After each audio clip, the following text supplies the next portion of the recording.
When time becomes exponential, moves very quickly, and old structures are being challenged intellectually and physically with climate change.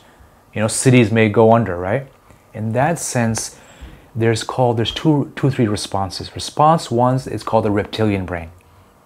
In the reptilian brain, we go back to our old brain, which says fear everywhere, cannibals everywhere, world is changing, let me find out who's the evil person and get rid of them. Is it the migrant? Is it that group I don't like? They smell differently, they look differently. So the natural response, the evolution response is reptilian brain. World is changing, let me find out who I don't like, blame them, problem solved.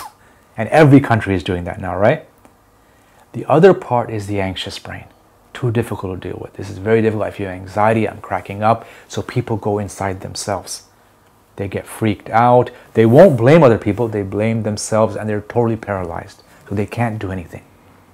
The third response is a spiritual response.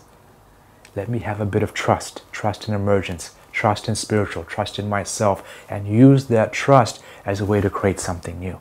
So those are three brain responses and they activate different parts of the brain. Reptilian, anxiety, or the spiritual part, which is actually around compassion.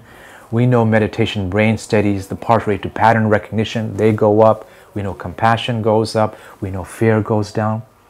That doesn't mean a spiritual person won't freak out and go into fear and anxiety. That happens too.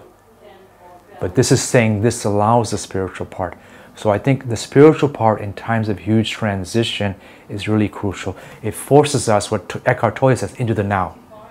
I'm not worried about the past. I'm not worried about the future, which is anxiety. I'm doing the right thing now, which allows this new emergent future to